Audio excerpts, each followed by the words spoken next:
So we shall look into the classification of phylum Coelenterata.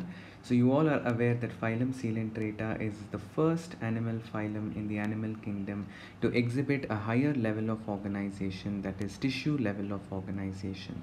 And you know the meaning of the word Coelenterata. They enclose a cavity in their body which is called the coelenteron or the gastrovascular cavity. Now we can classify phylum Coelenterata into three major classes: class 1 Hydrozoa, class 2 Scyphozoa, and class 3 Anthozoa.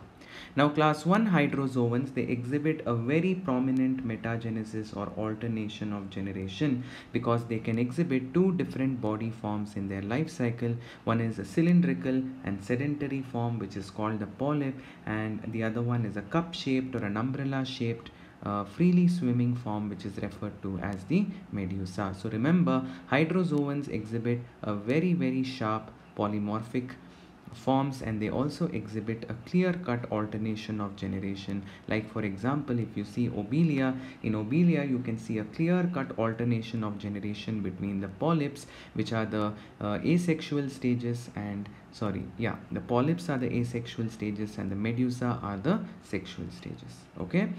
Now the best example for hydrozoa is hydra. Hydra happens to be a freshwater creature. Otherwise hydrozoans can be both freshwater and marine. They are mostly solitary forms. Very few colonial forms are also there. Okay. So hydra in this case is solitary. In hydra there is no alternation of generation, only polyp is represented. Now best example, like I already mentioned, for alternation of generation is obelia. The common name of obelia is the sea fur. And then we have another organism that exhibits polymorphism, where a single organism has many individual units which are referred to as the zooids. Now each zooid is said to be an organism of its own, but they have started living together and they can no longer live independently. This kind of a colony of zooids which are so interdependent on each other is referred to as polymorphism.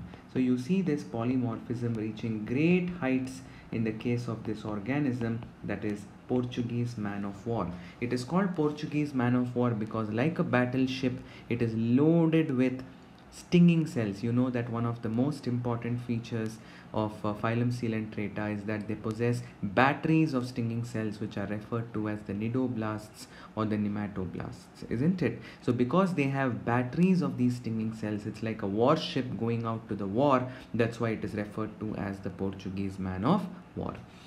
Now Scyphozoans are mostly medusoid forms. They do not exhibit starkly like how we saw in hydrozoa. They do not exhibit such very clear cut alternation of generation, although somewhere during the embryonic development you may see a glimpse of alternation of generation. But generally in Scyphozoans they are mostly medusoid. They are always marine, they are free swimming forms, and they include the most common organism that you must have heard of and seen of, which is called the jellyfish. Like I already mentioned, they are predominantly medusoid form. And like I said, somewhere in the life cycle you may see a glimpse of the second type of body form. So polyp form may be reduced to a very short stage or a short-lived stage in the life cycle. The best example for Scyphozoa is the moon jelly, which is referred to as Aurelia aurita. The third one is Anthozoa. Anthozoans also do not exhibit alternation of generation. They are predominantly polyp-like forms.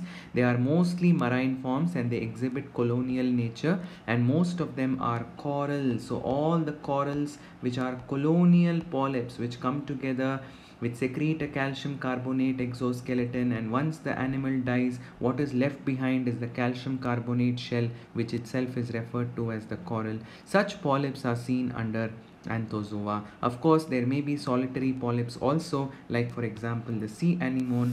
So sea anemone, which is nothing but the Metridium,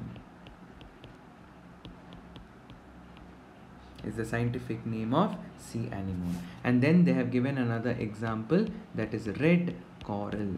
So I told you most of these colonial forms of Anthozoa are colonial forms, and one such example of colonial form is Corallium rubrum, which is commonly referred to as the precious red coral. Okay, so this was about the classification of phylum Coelenterata.